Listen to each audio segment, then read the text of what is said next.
वक्त भारत और नेपाल के बीच द्विपक्षीय वार्ता चल रही। चलिए जानते हैं उसके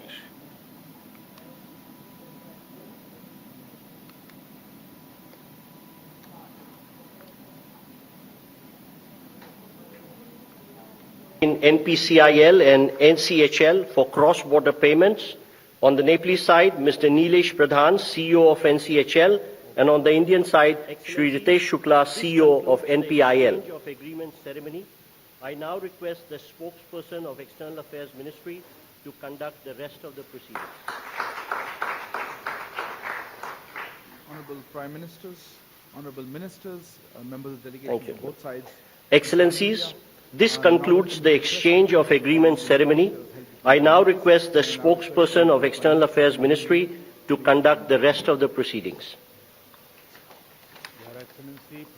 Honorable Prime Ministers, Honorable Ministers, members of the delegation from both sides, friends from the media, now welcome you to the press statements following the meeting that was held between the leaders. May I now request Honorable Prime Minister Shri Narendra Modi to make his remarks to the media. Sir. Your Excellency प्रधानमंत्री प्रचंड जी, दोनों delegations के सदस्य, media के हमारे साथी, नमस्कार। सबसे पहले तो मैं प्रधानमंत्री प्रचंड जी का और उनके प्रतिनिधि मंडल का भारत में हार्दिक स्वागत करता हूं। मुझे याद है 9 साल पहले 2014 में कार्यभार संभालने के 3 महीने के भीतर मैंने नेपाल की अपनी पहली यात्रा की थी। उस समय मैंने भारत नेपाल संबंधों के लिए एक हीट फॉर्मूला HIT दिया था। हाईवेज, आईवेज और ट्रांसवेज। मैंने कहा था कि भारत और नेपाल के बीच ऐसे संपर्क स्थापित करेंगे कि हमारे बॉर्डर्स, हमारे बीच बैरियर्स न बने। ट्रक्स की जगह पाइपलाइन से तेल का निर्यात होना चाहिए। साझा नदियों के ऊपर ब्रिज बनाने चाहिए। नेपाल से भारत को बिजली निर्यात करने के लिए सुविधाएं बनाई जानी चाहिए।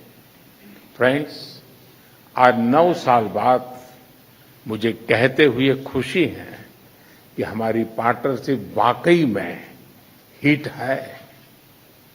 पिछले 9 सालों में हमने अनेक क्षेत्रों में कई उपलब्धियां हासिल की हैं। बीरगंज में नेपाल की पहली ICP बनाई गई। भारत नेपाल के बीच हमारे क्षेत्र की पहली क्रॉस बॉर्डर पेट्रोलियम पाइपलाइन बनाई गई। हमारे बीच पहली ब्रॉडगेज रेल लाइन स्थापित की गई। सीमा पर नई ट्रांसमिशन लाइन्स का निर्माण किया गया है। अब हम नेपाल से 450 मेगावाट से अधिक बिजली आयात कर रहे हैं। अगर हम 9 साल की उपलब्धियों का वर्णन करने लगेंगे तो पूरा दिन निकल जाएगा। फ्रेंड्स, आज मैंने और प्रधानमंत्री प्रचंड जी ने भविष्य में अपनी पार्टनरशिप को सुपर हिट बनाने के लिए बहुत से महत्वपूर्ण निर्णय लिए हैं।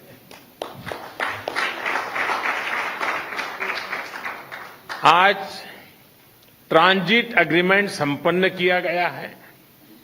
इसमें नेपाल के लोगों के लिए नए रेल रूट्स के साथ साथ भारत के इनलैंड वाटरवेज की सुविधा का भी प्रावधान किया गया है।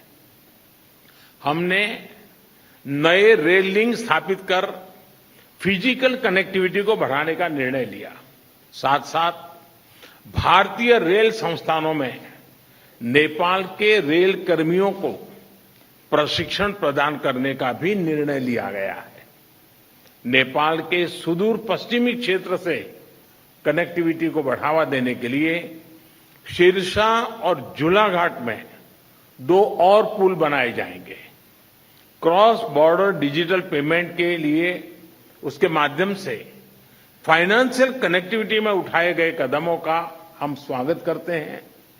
इसका लाभ हजारों विद्यार्थी, लाखों टूरिस्ट और तीर्थयात्रियों के साथ साथ मेडिकल ट्रीटमेंट के लिए भारत आए मरीजों को भी मिलेगा। 3 आईसीपी के निर्माण से आर्थिक कनेक्टिविटी सुदृढ़ होगी। पिछले साल हमने पावर सेक्टर में सहयोग के लिए एक लैंडमार्क विजन डॉक्यूमेंट अपनाया था। इसको आगे बढ़ाते हुए आज भारत और नेपाल के बीच long term power trade agreement संपन्न किया गया है। इसके अंतर्गत हमने आने वाले 10 वर्षों में नेपाल से 10,000 मेगावाट बिजली आयात करने का लक्ष्य रखा है।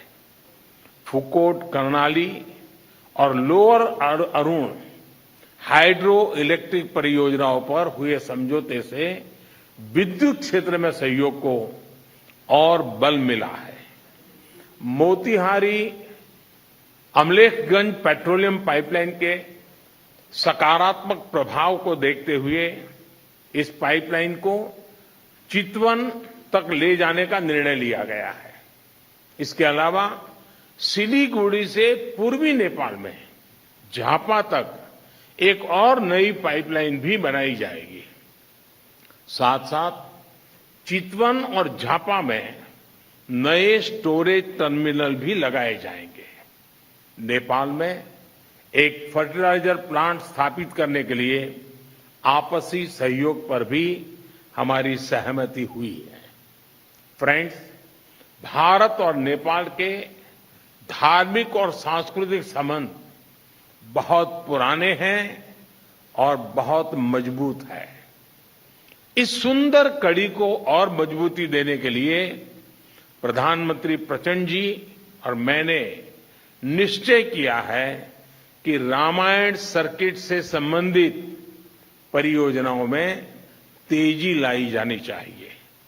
हम अपने रिश्तों को हिमालय जितनी ऊंचाई देने के लिए काम करते रहेंगे और इसी भावना से हम सभी मुद्दों का, चाहे बाउंड्री का हो या कोई और विषय, सभी का समाधान करेंगे।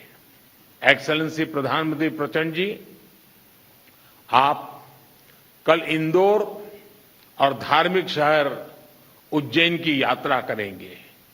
मुझे विश्वास है कि आपकी उज्जैन यात्रा ऊर्जामयी होगी और पशुपतिनाथ से महाकालेश्वर की इस यात्रा में आपको आध्यात्मिक अनुभूति भी होगी।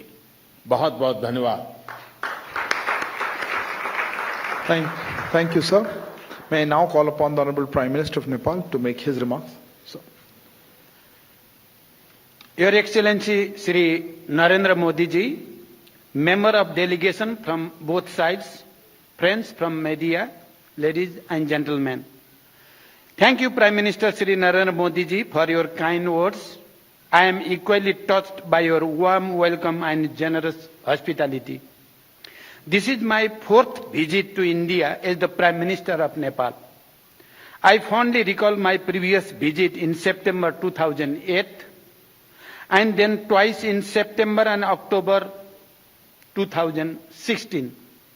I bring with me the greeting and best wishes of the government and people of Nepal. We are happy to see the remarkable transformation of India's economic